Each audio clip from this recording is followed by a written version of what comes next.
Good morning, everyone, and thank you for being here. 2 years ago, the acting Attorney General asked me to serve as special counsel, and he created the special counsel's office. The appointment order directed the office to investigate Russian interference in the 2016 presidential election. This included investigating any links or coordination between the Russian government and individuals associated with the Trump campaign. Now, I have not spoken publicly during our investigation. I'm speaking out today because our investigation is complete. The Attorney General has made the report on our investigation largely public. We are formally closing the special counsel's office, and as well, I'm resigning from the Department of Justice to return to private life. I'll make a few remarks about the results of our work. But beyond these few remarks, it is important that the office's written work speak for itself. Let me begin where the appointment order begins, and that is interference in the 2016 presidential election. As alleged by the grand jury in an indictment, Russian intelligence officers who were part of the Russian military launched a concerted attack on our political system. The indictment alleges that they used sophisticated cyber techniques to hack into computers and networks used by the Clinton campaign. They stole private information and then released that information through fake online identities and through the organization WikiLeaks. The releases were designed and timed to interfere with our election and to damage a presidential candidate.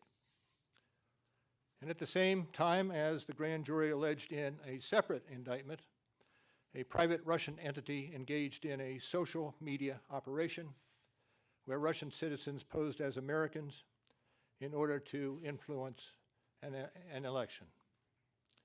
These indictments contain allegations, and we are not commenting on the guilt or the innocence of any specific defendant. Every defendant is presumed innocent unless and until proven guilty. The indictments allege, and the other activities in our report describe, efforts to interfere in our political system. They needed to be investigated and understood, and that is among the reasons why the Department of Justice established our office. That is also a reason we investigated efforts to obstruct the investigation. The matters we investigated were of paramount importance. It was critical for us to obtain full and accurate information from every person we questioned.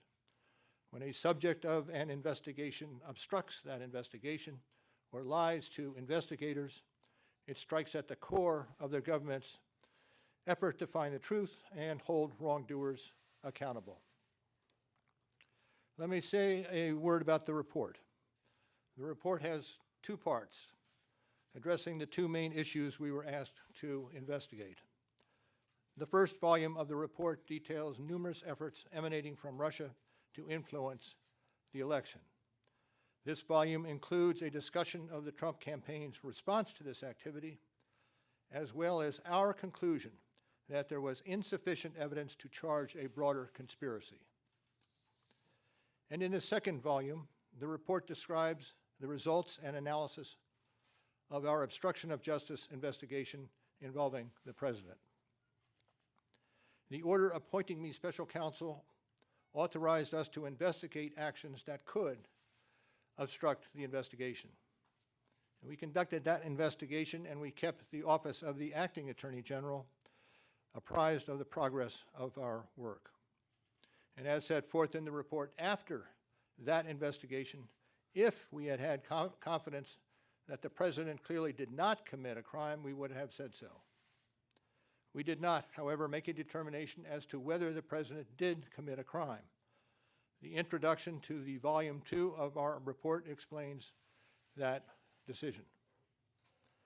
It explains that under long-standing department policy, a president cannot be charged with a federal crime while he is in office. That is unconstitutional. Even if the charge is kept under seal and hidden from public view, that too is prohibited.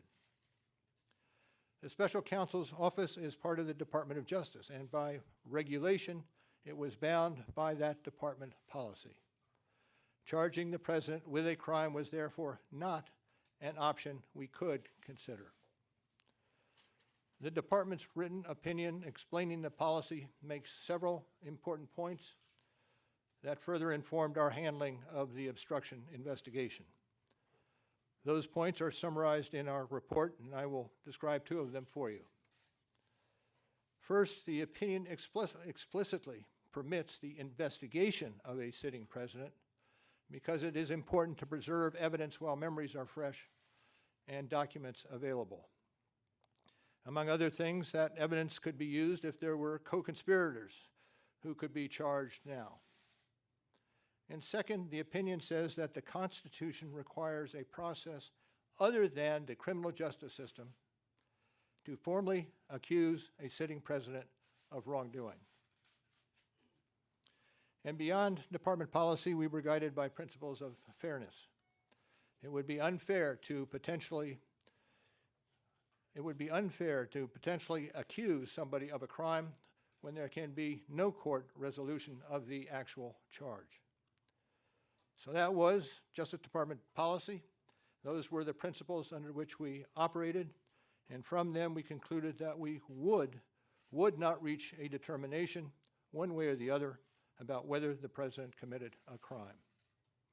That is the office's final position, and we will not comment on any other conclusions or hypotheticals about the president.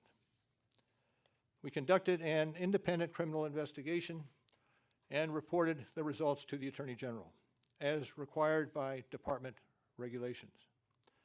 The Attorney General then concluded that it was appropriate to provide our report to Congress and to the American people. At one point in time, I requested that certain portions of the report be released. The Attorney General preferred to make the entire report public all at once, and we appreciate that the Attorney General made the report largely public, and I certainly do not question the Attorney General's good faith in that decision. Now, I hope and expect this to be the only time that I will speak to you in this manner. I am making that decision myself. No one has told me whether I can or should testify or speak further about this matter. There has been discussion about an appearance before Congress. Any testimony from this office would not go beyond our report. It contains our findings and analysis and the reasons for the decisions we made. We chose those words carefully, and the work speaks for itself. And the report is my testimony. I would not provide information beyond that which is already public in any appearance before Congress. In addition, access to our underlying work product is being decided in a process that does not involve our office.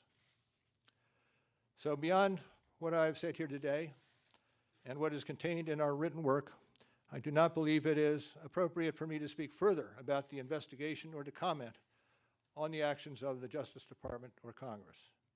And it's for that reason I will not be taking questions today as well.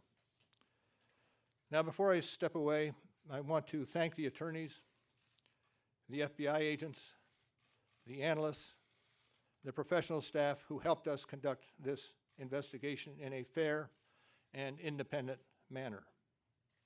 These individuals, who spent nearly 2 years with the Special Counsel's office, were of the highest integrity.